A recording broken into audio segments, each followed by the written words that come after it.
Assalamualaikum, perkenalkan nama saya Widya Astuti, kelas TP1D, mahasiswa semester 1 UIN Sunan Gunung Jati Bandung. Di sini saya akan menjelaskan materi tentang kata dan kalimat efektif. Selamat menyaksikan. Baik, pembahasan yang pertama yaitu kata. Kata adalah satuan bentuk terkecil dari kalimat yang dapat berdiri sendiri dan mempunyai makna. Kata-kata yang terbentuk dari gabungan huruf atau gabungan morfem atau gabungan huruf dengan morfem baru kita akui sebagai kata bila bentuk itu memiliki makna. Dari segi bentuknya, kata dapat dibedakan menjadi dua macam, yaitu 1. Kata yang bermorfem tunggal, dan 2. Kata yang bermorfem banyak. Kata yang bermorfem tunggal disebut juga kata dasar atau kata yang tidak berimbuhan. Kata dasar pada umumnya berpotensi untuk dikembangkan menjadi kata turunan atau kata imbuhan.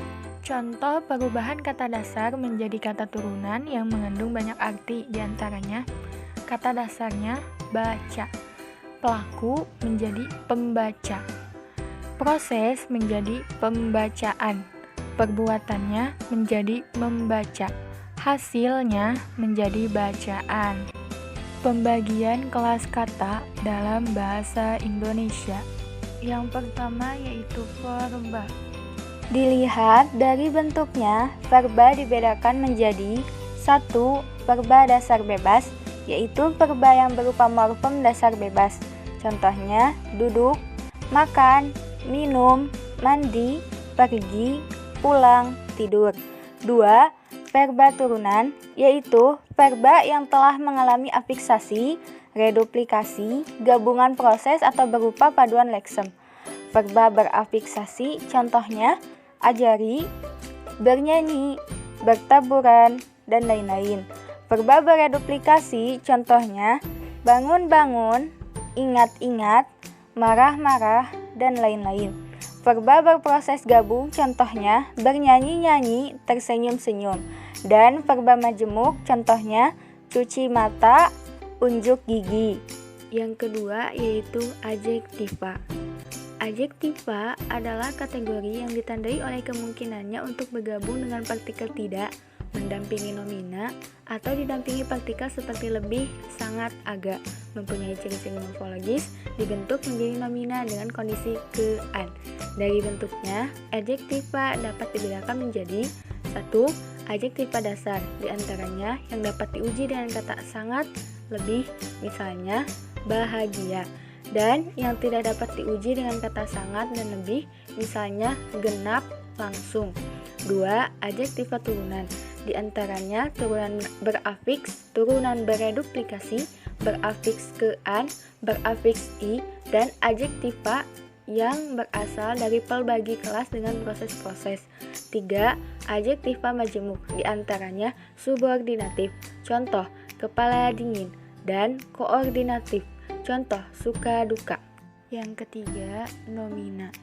Nomina atau kata benda adalah kelas kata yang menyatakan nama dari seseorang, tempat, atau semua benda dan segala yang dibedakannya. Kata benda dibagi menjadi dua. 1. Kata benda konkret, untuk benda yang dapat dikenal dengan panca indera, misal buku. 2. Kata benda abstrak, untuk benda yang menyatakan hal yang hanya dapat dilihat dengan pikiran, misal cinta. Yang keempat yaitu pronomina. Pronomina atau kata ganti adalah jenis kata yang menggantikan nomina atau frasa nomina. Contohnya adalah saya, kapan, nya, ini.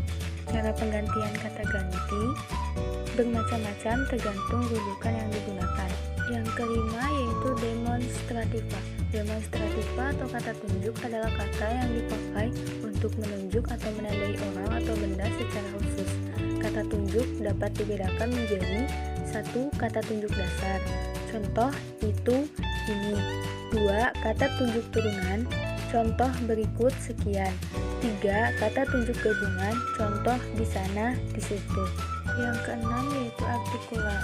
Artikula atau kata sandang adalah kata yang menentukan atau membatasi kata benda.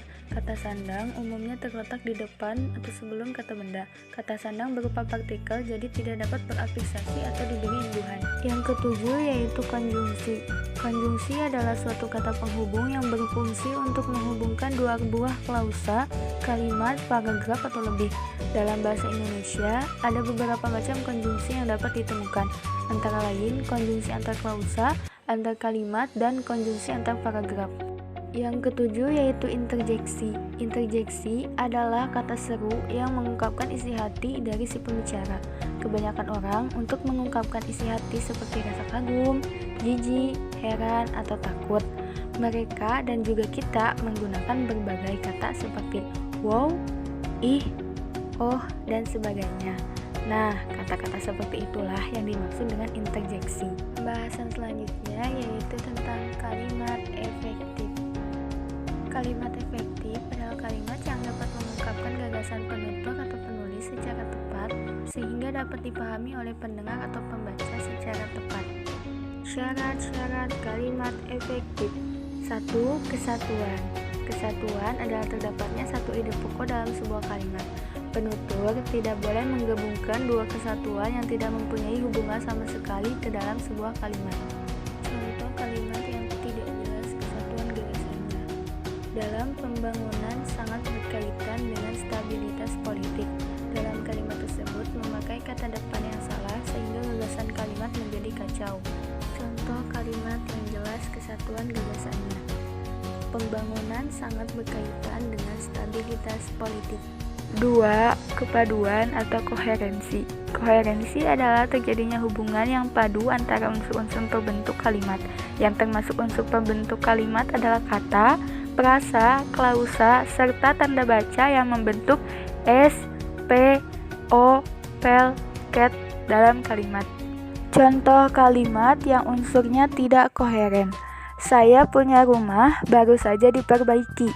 Dalam kalimat tersebut, struktur kalimatnya tidak benar atau rancu. Contoh kalimat yang unsur-unsurnya koheren. Rumah saya baru saja diperbaiki. 3. Keparalelan atau kesejajaran. Kesejajaran adalah terdapatnya unsur-unsur yang sama derajatnya, sama pola atau susunan kata dan frasa yang dipakai di dalam kalimat. Contoh kesejajaran yang salah. Kakakmu menjadi dosen atau sebagai pengusaha. Contoh kesejajaran yang benar. Kakakmu menjadi dosen atau menjadi pengusaha. 4. Ketepatan. Ketepatan adalah kesesuaian atau kecocokan pemakaian unsur-unsur yang membangun suatu kalimat sehingga terbentuk pengertian yang bulat dan pasti. Contoh kalimat yang tidak memperhatikan faktor ketepatan. Karyawan teladan itu memang tekun bekerja dari pagi sehingga petang. Dalam kalimat tersebut, salah dalam pemakaian kata sehingga. Contoh kalimat yang memperhatikan faktor ketepatan. Karyawan teladan itu memang tekun bekerja dari pagi sampai petang. 5. Kehematan. Kehematan adalah adanya upaya menghindari pemakaian kata yang tidak perlu. Contoh kalimat yang tidak hemat kata. Saya melihatnya dengan mata kepala saya sendiri. Mahasiswa itu belajar seharian dari pagi sampai petang. Contoh kalimat yang hemat kata. Saya melihat sendiri mahasiswa itu belajar seharian. 6. Kelogisan. Kelogisan adalah terdapatnya arti kalimat yang logis atau masuk akal. Contoh kalimat yang lemah dari segi logika berbahasa. Kambing sangat senang bermain hujan. Mengapa dikatakan lemah? Karena kambing tergolong binatang anti air. Kesimpulannya, kata adalah satuan bentuk terkecil dari kalimat yang dapat berdiri sendiri dan mempunyai makna. Pembagian kelas kata dalam bahasa Indonesia diantaranya verba, adjektiva, nomina, pronomina, demonstrativa, artikula, konjungsi, dan interjeksi. Kalimat efektif adalah kalimat yang dapat mengungkapkan gagasan penutur atau penulis secara tepat sehingga dapat dipahami oleh pendengar atau pembaca secara tepat. Syarat-syarat kalimat efektif diantaranya kesatuan, kepaduan, keparalelan, ketepatan, kehematan, dan kelogisan. Demikian materi yang dapat saya sampaikan. Mohon maaf banyak kesalahan dan kekhilafan. Sekian dan terima kasih. Wassalamualaikum warahmatullahi wabarakatuh.